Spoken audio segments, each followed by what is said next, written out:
Ya, sekarang kita masuk saja ke pembahasan kitab kita sekarang ini.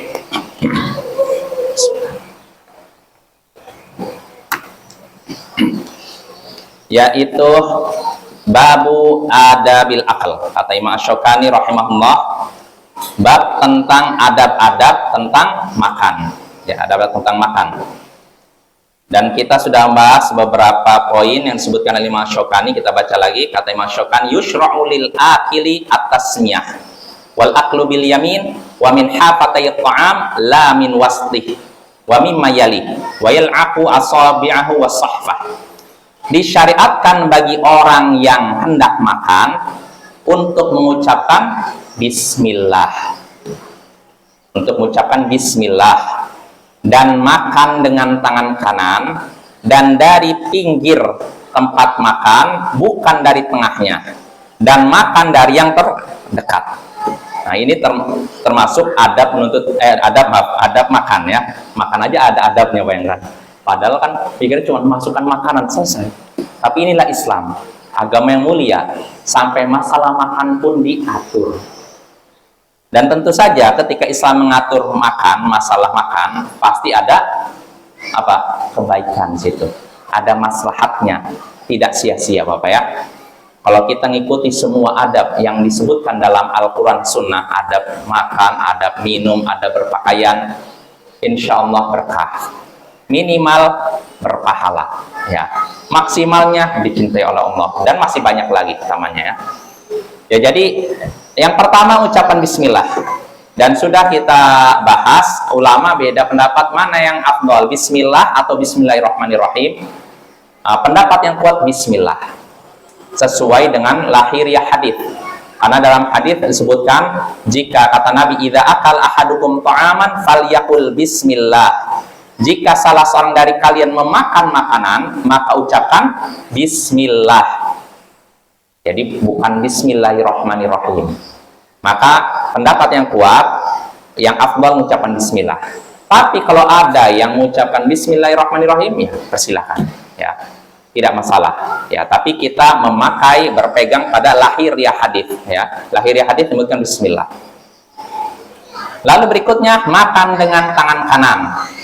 Ya, ini termasuk apa adab dalam makan, yaitu makan dengan tangan kanan, jangan makan dengan tangan kiri, ya. Karena yang makan dengan tangan kiri setan, ya, bukan manusia. Jadi kalau manusia yang makan dengan tangan kiri, khawatirnya sudah jadi ya, karena itulah perbuatan setan, ya. Kecuali tentu saja orang yang memang ada masalah, ya, tangan kanannya luka, nggak bisa, mungkin di gips ini, ya nggak mungkin dia pakai tangan kanan, kan, maka tangan kiri, ya nggak masalah. Adapun orang yang memang normal, tangan kiri kanannya normal, maka dia makan dengan tangan kanan. Tapi orang ini kidal artinya suka mendahulukan kiri, bisa juga, ya. Bukti anak saya kidal, tapi kalau makan tangan kanan, bisa, Bapak, ya, dilatih dari kecil makan tangan kanan. Walaupun kidal dia makan dengan tangan kiri, tapi kalau dibiasakan bisa, insya Allah, ya. Menjada wajada, karena ada ungkapan gitu, siapa yang sungguh-sungguh dia akan berhasil, akan mendapatkan hasil. Ya, itu tangan kanan, ya. Jangan kita kalau ada orang yang menegur kita, misalkan kita lupa, kadang kita lupa, udah keenakan makan, terutama minum seringnya, tangan kanan, ya. Ketika dia menegur, tiba-tiba kita marah, hati-hati, ini perintah dari Nabi. Dalam hadis yang sudah kita bahas, Nabi pernah berkata, Umar bin Abi Salamah, qul biyaminik wa qul samillah wa qul biyaminik wa qul mimma yalik. Ucapkanlah bismillah dan makanlah dengan tangan kananmu. Apalagi ada larangan makan dengan tangan kiri, minum dengan tangan kiri. Maka kalau ada yang negur, makan tangan kanan, jangan kita marah. Justru kalau kita marah, menyombongkan diri, khawatir kita akan mengalami musibah seperti musibah yang menimpa orang yang ada di dekat Nabi. Maksudnya apa? Dulu disebutnya oleh Sahih Muslim dari Salamah bin Al-Aqwa, ada seorang makan dengan tangan kiri di sisi Nabi Sallallahu Alaihi Wasallam. Jadi dia makan dengan tangan kiri. Maka Nabi negur, kul biyaminik, makanlah dengan tangan kananmu. Namun apa jawaban orang itu? La astati', aku tidak bisa. Tidak bisa. Kata Salamah bin Al-Aqwa, ma mana'ahu illal kibr. Yang menyebabkan orang itu nggak ngangkat tangan dengan, nggak memakan dengan tangan kanan, itu kan sombong aja. Sebenarnya dia sanggup makan dengan tangan kanan, tapi dia sombong. Maka Nabi berkata, lastatokta. Kalau begitu kamu benar-benar tidak bisa. Tidak bisa apa? Angkat tangan kanannya. Akhirnya apa? Setelah Nabi berkata demikian, fama rafa'aha ila fi. Akhirnya dia benar-benar tidak bisa mengangkat tangan kanannya ke mulutnya. Langsung Allah kirim teguran. Nah, maka kalau ada orang yang ingatkan, makan dengan tangan kanan. Ya. Oh iya, terima kasih harusnya. Kamu sudah mengingatkan saya. Jazakallah khairan. Jangan kita marah. Wah, kamu sok tahu. Kamu anak kemarin sore. Oh ini. Nah, ini tandanya tidak rendah hati ya. Nah, itu adab kedua. Lalu yang berikutnya dari sisi tempat makan. Ini sudah kita bahas, ini kasusnya kalau makan bersama, makan berjamaah. Satu nampan, maka mulailah makan dari yang di pinggir lalu masuk ke tengah ya. Ini sebagaimana Nabi Shallallahu Alaihi Wasallam bersabda dalam hadis Musnad Ahmad, Ibnu Sunan Tirmidzi dan Ibnu Majah, al barakatu tanzilu fi wasit ta'am fakulu min hafatih wa la ta'kulu min wasti. Berkah itu turun di tengah makanan. Maka makanlah dari pinggir-pinggirnya dan jangan makan dari tengahnya. Makannya pinggir ke tengah. Jadi jangan tengah dulu baru ke pinggir ya. Ini kalau makannya makan bersama. Kalau makan sendiri ya terserah. Ya, karena tidak ada istilahnya orang di dekat kita ya. Nah, ini. Lalu itu adab ke 1 2 3. Lalu berikutnya wa mimma yali, dan makan dari yang terdekat dengan kita. Ini juga kalau kasusnya kita makan bersama, satu nampan atau satu piring dengan seorang, maka makan dari yang terdekat sini. Jangan langsung jauh. Misalkan ini wawan ya. Ada 1 2 3 4. Kita ngambil dari sana dulu. Ini memancing apa namanya? Emosi, jangan ya. Jadi dari yang terdekat dulu. Kecuali kata para ulama, kalau memang lauknya itu bermacam-macam. Nah, kebetulan kita di sini adanya cuman jengkol, dagingnya sini. Nggak mungkin kita jengkol terus kan? Nah, kita pilih ayam. Nah, ini nggak masalah. Tapi kalau misalkan lauknya sama, semuanya jengkol misalkan, atau semuanya ayam, maka makanlah dari yang terdekat, jangan yang jauh-jauh apa ya. Nah, ini termasuk adab ya. Yang seperti ini mungkin sekilas remeh, tapi sebenarnya mempengaruhi apa? Keharmonisan dalam persahabatan. Artinya kadang ketika kita bersahabat, makan kayak gitu. Kalau kita nggak ngikut adab, nanti ujung-ujungnya apa? Bertengkar. Pertama mungkin dipendam dalam hati, ini rakus sekali kok ngambil jauh-jauh. Tapi lama kelamaan yang dipendam akhirnya terucap. Kenapa? Ya nggak masalah. Nggak masalah kan ngambil lauknya lalu kembali. Orang itu suka yang kita suka juga, Ya nggak masalah. Iya nggak apa-apa kan kita ngambil lauk. Iya nggak apa-apa. Kasusnya itu kalau misalkan lauknya beda-beda, yang sini beda, maka nggak apa-apa kita ngambil yang jauh-jauh. Tapi kalau misalkan sama, tidak boleh tangan kita menjangkau yang lebih jauh, melupakan yang terdekat ya. Nah ini ya. Lalu berikutnya ada yang disebutkan oleh Imam Asy-Syaukani, wa yal'aqu asabi'ahu wa sahfah. Nah, termasuk adab juga menjilat-jilat apa jari dan nampan ya. Sebagaimana Nabi Sallallahu Alaihi Wasallam, oh ini belum ya? Ah, ini kita baca hadisnya. Sampai sini ya. Ya, kata Imam Asy-Syaukani di sini ya. Ya, kata Imam Asy-Syaukani rahimahullah, wa amma masyru'iyatul la'qil asabi'i wa sahfah fali hadithi Anas 'inda Muslim rahimahullah ta'ala wa ghairuh anna Nabiyya sallallahu alaihi wasallam kana idza ta'ima ta'aman la'iqa asabi'ahu thalath. Nah ini adapun disyariatkannya menjilat jari jemari dan nampan itu berdasarkan hadis Anas dalam Sahih Muslim dan selainnya, bahwasanya Nabi Shallallahu Alaihi Wasallam jika memakan makanan beliau menjilat jarinya sebanyak 3 kali. Ya, sebanyak 3 kali. Ya, ini sunnah Bapak ya. Waqal, dan beliau bersabda, "Idza waqa'at luqmatu ahadikum falyumit anhal adza wal yakulha wa la yad'ha lisyaitan." Nah, lihat nih. Jika jatuh suapan dari mulut kalian, jatuh, maka hilangkanlah kotorannya, lalu makanlah. Jangan tinggalkan itu untuk setan. Jadi kalau kita makan makanan jatuh, jangan tinggalkan itu, ambil, bersihkan kotorannya, makan. Jangan tinggalkan itu untuk setan. Ini yang ngomong siapa? Nabi ya. Tapi para ulama Bapak memberikan penjelasan, ini berlaku bagi yang mudah dibersihkan. Ya, ada pun seperti bubur. Gak mungkin gitu. Kotor ya. Ini mungkin berlaku untuk yang keras ya, mungkin seperti apa? Seperti tempe misalkan yang jatuh, bisa dibersihkan ya. Apa? Nasi kalau memang mudah dibersihkan nggak masalah, tapi kalau sulit nggak usah. Apa? Nggak masalah kasih ayam. Artinya jangan biarkan untuk setan ya, rugi kita. Ya. Jadi berikanlah untuk, kalau kita memang tidak merasa tidak agak jijik, ya nggak masalah. Tapi jangan disia-siakan, maksudnya jangan dibuang begitu aja. Berikan kepada yang mau, misalkan ayam, kucing, nggak masalah, apa ya? Jelas ya. Tapi kenapa kita diperintahkan tadi dibersihkan makan? Karena pertama jangan berikan itu pada setan. Kedua bisa jadi itu berkah. Ketika kita makan kita nggak tahu berkahnya di mana. Siapa tahu berkahnya yang jatuh itu. Ya makanya kalau kita memang bisa bersihkan lalu makan. Ya, tapi kalau memang nggak mungkin dibersihkan, mungkin yang makanan yang agak cair lah gitu, maka itu nggak usah, nggak masalah, insya Allah kita tinggalkan. Tapi kalau yang masih padat dan bisa dibersihkan, bersihkan. Ya, mungkin ada yang berkata, oh berarti Islam ini mengajarkan tentang kekotoran. Justru keliru. Ya, Islam justru mengajarkan tentang kebersihan. Bukti apa? Kalau makanan itu jatuh, Nabi nyuruh apa? Apakah langsung makan?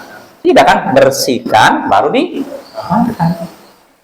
Kalau Islam mengajarkan tentang kotoran, ya berarti ketika jatuh langsung aja makan, ya kan? Tapi nggak seperti itu.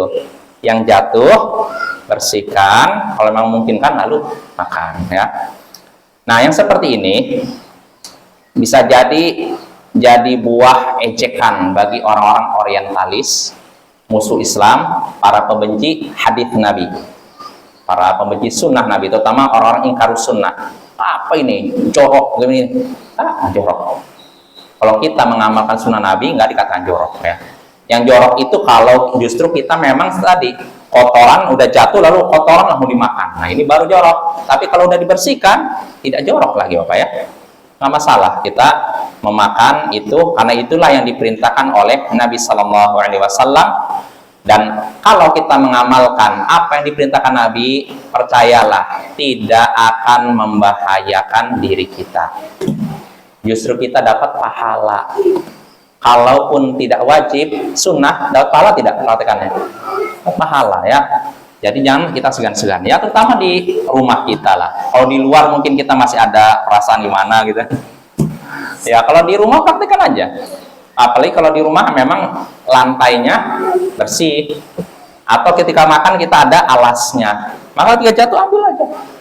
Ya mudah kan, tidak perlu bersihkan banyak gitu, langsung makan aja, oke ya. Jadi jangan biarkan itu untuk setan. Lalu berikutnya Nabi Shallallahu Alaihi Wasallam wa amarona, di sini kata siapa tadi ini, Anas bin Malik ya. Wa amarona an naslutal qas'ata wa qala innakum la tadruna fi ayyi ta'amikumul barakah. Dan beliau juga memerintahkan kami untuk menginikan nampan. Apa istilahnya gini? Iya, kurang lebih begitulah. Menginikan ini nampan lalu dimakan. Masih jangan dibiarkan apa yang dinampan. Iya, jangan tersisa. Jadi sampai diginikan. Itu Bapak ya, gini, bukan gini ya, gini. An-naslatul qas'ah artinya jari kita dibeginikan lalu diginikan. Nah ini. Kenapa sampai demikian Nabi menyebutkan alasannya? Karena sesungguhnya kalian tidak tahu di mana berkah berada di makanan kalian. Ya kita nggak tahu, bisa jadi berkahnya pas di akhir-akhir itu. Yang mungkin sisa-sisa itu ternyata berkah. Dan kita kan makan ingin berkah kan? Nggak ingin makan cuma masuk lewat gitu aja. Kita ingin berkah, berkah itu kebaikan. Jadi Bapak untuk cari berkah nggak perlu nyampe ke makam-makam tertentu ya. Nggak perlu ke kuburan tertentu. Di rumah kita juga ada insya Allah. Terutama ketika makan. Jantan dimulai dengan baca bismillah. Bismillah makan. Makan dengan tangan kanan. Setelah itu ketika udah habis, benar-benar habiskan. Jangan disisakan. Nah itu kata Nabi, bisa jadi yang terakhir itu berkah. Maka jangan sisakan makanan kita. Ya, jangan niru kebiasaan orang-orang Barat, Eropa yang kafir. Atau mereka kalau makan dihabiskan tuh kelihatannya apa nggak etis katanya, rakus dibilangnya. Nah ini keliru. Ya kalau dalam Islam nggak seperti itu. Justru makanan harus dihabiskan. Justru yang tidak etis itu menyisakan makanan malah disisakan.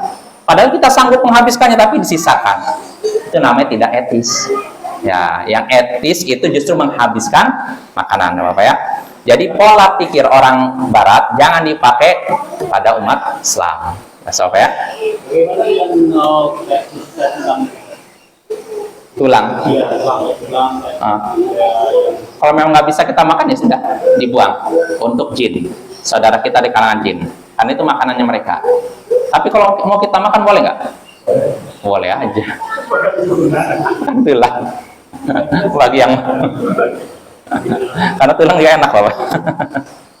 Ya, karena perlu disebutkan gini, karena ada seorang ustadz menyatakan nggak boleh makan tulang, katanya, karena itu makanan jin. Ya keliru beliau ketika menyatakan demikian keliru, nggak benar ya. Boleh kita makan tulang.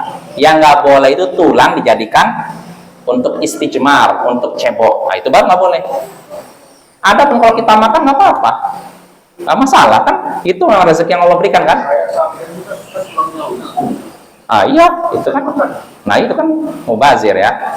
Jadi kalau kita mau makan tulang silakan Bapak ya. Ya, tapi kalau memang kita nggak ada selera, ya sudah biarkan, buang. Nah itu untuk makanan saudara kita dari kalangan jin ya. Nah itu ya. Kita lanjut. Jadi yang berikutnya, ini hadis berikutnya juga nih. Kata Nabi Sallallahu Alaihi Wasallam dalam Sahih Bukhari Muslim dari Ibnu Abbas, Nabi Sallallahu Alaihi Wasallam bersabda, "Idza akala ahadukum ta'aman fala yamsah yadahu hatta yal'aqaha aw yul'iqaha." Jika salah seorang dari kalian memakan makanan, maka jangan diusap tangannya, dibersihkan tangannya sampai dia jilatnya. Nah ini sunnah Bapak, ini sunnah ya. Memang tidak wajib, tapi nggak masalah kita praktekkan. Ya kita praktekkan kalau udah makan. Ya, kata Nabi jangan diusap, maksudnya jangan dibersihkan sampai dinginkan dulu.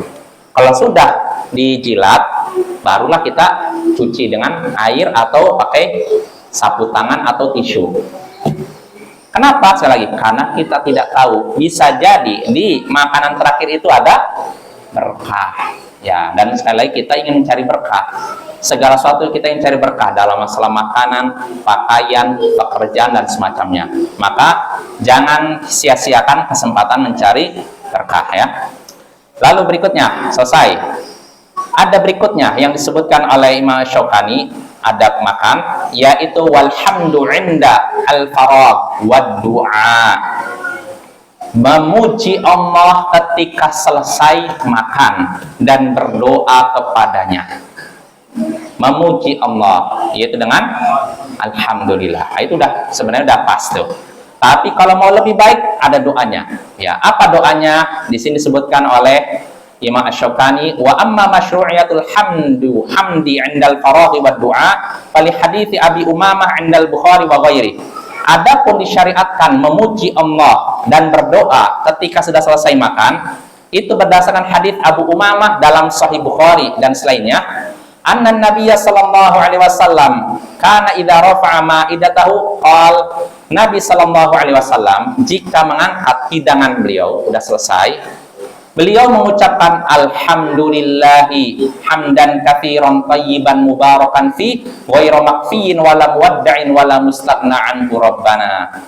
Segala puji bagi Allah dengan pujian yang banyak, baik dan diberkahi, dalam keadaan mencukupi, dalam keadaan kami selalu tidak merasa cukup dan tidak bisa meninggalkan, tidak bisa lepas dari rezeki Allah, wahai Tuhan kami. Artinya gini, kami selalu membutuhkan rezeki dari Allah, maksudnya gitu. Ghairu makfiin wala muwadda'in wala mustaghna anhu rabbana, ini maknanya mirip semuanya ya. Jadi artinya kami selalu membutuhkan rezeki darimu ya Allah.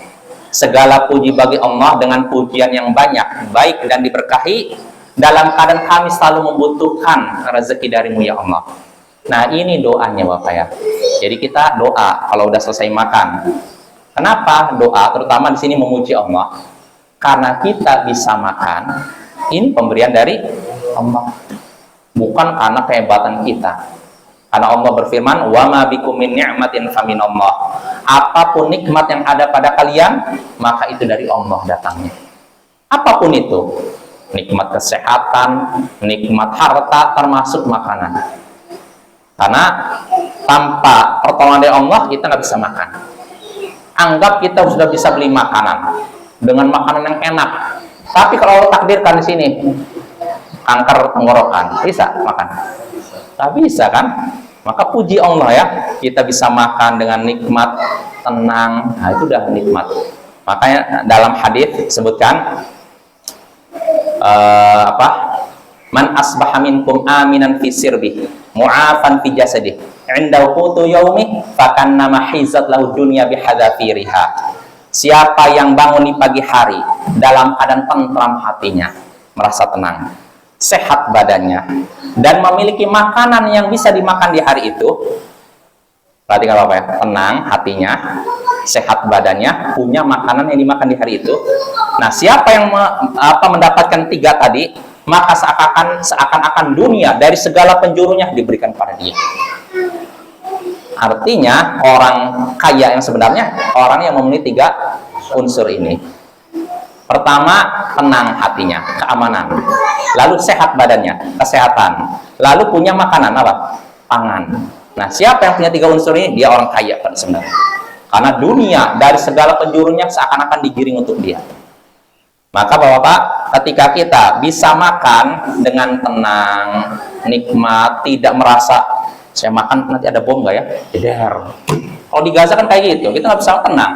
Makan seenak apapun, nggak tenang. Karena siapa tahu bom jatuh di atas kita, minimal di samping kita, proyektilnya kena ke kita. Nah, maka ketika kita bisa makan dengan tenang, nggak khawatir jatuh bom, itu nikmat Allah yang perlu disyukuri. Ya, diantaranya dengan apa? Memuji Allah, gitu ya. Itu doa pertama. Jadi silakan Bapak baca doa tadi, ya. Kalau misalnya nggak hafal ya minimal alhamdulillah, itu udah cukup. Cukup alhamdulillah. Udah makan, sebelum makan baca apa? Bismillah. Selesai alhamdulillah. Selesai. Tapi kalau mau yang lebih sempurna, doa yang diajarkan Nabi tadi.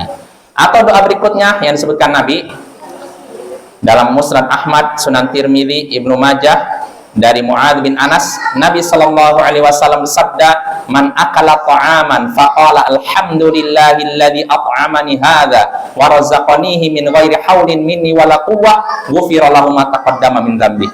Nah, lihat nih. Ini hadis yang luar biasa nih. Siapa yang memakan makanan lalu mengucapkan alhamdulillahilladzi at'amani hadza, segala puji bagi Allah yang telah memberiku makanan ini, wa razaqanihi min ghairi haulin minni wala quwwah, dan telah memberikan rezeki kepadaku tanpa daya dan upaya dari diriku.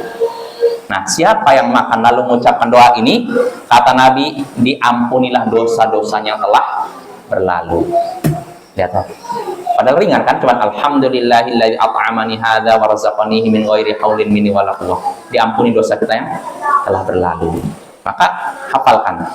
Kalau memang kita sanggup menghafalkan doa ini, hafalkan. Doa setiap hari, Bapak ya. Nah, ini tentang doa. Lalu berikutnya ada terakhir yang disebutkan oleh Imam Syaukani, wala ya'kulu muttaqi'a, dan jangan makan sambil bersandar. Bersandar, muttaqin bersandar, bertelekan. Seperti apa bersandar bertelekan sini? Banyak penafsiran dari ulama. Ya, ada yang menyatakan dia bersandar begini. Jangan katanya. Nah, cuma pendapat yang paling kuat, Allahu a'lam, maksud bersandar ini maksudnya seperti duduknya para raja. Gini nih, kalau saya boleh ragakan gini, oke? Ini cuma contoh aja. Makan ya sambil ini kan tangannya ke bawah. Nah, ini nggak boleh. Jelas ya? Kan pernah lihat nggak kalau di film-film kan raja sambil makan, di sampingnya ada apa? Dayang-dayang itu. Dia sambil gini makan anggur. Ini ya gini nih. Nah, ini yang nggak boleh nih. Duduk bersandar itu duduknya seperti para raja. Ya, ada pun bersandar seperti ini nggak masalah. Jelas? Nah, inilah beberapa adab makan yang perlu kita ketahui supaya kita bisa mempraktekannya. Ya, dengan itu makan kita pun bisa menjadi berkah dengan izin Allah. Ya, mungkin sampai sini. Insya Allah pada pertemuan berikutnya kita masuk bab baru, kitab baru, yaitu Kitabul Ashribah, kitab tentang minuman-minuman. Ya. Wassallallahu ala nabiyyina Muhammadin wa ala alihi wa sahbihi ajma'in. Wa akhiru da'wana anil hamdulillahi rabbil alamin. Assalamualaikum warahmatullahi wabarakatuh.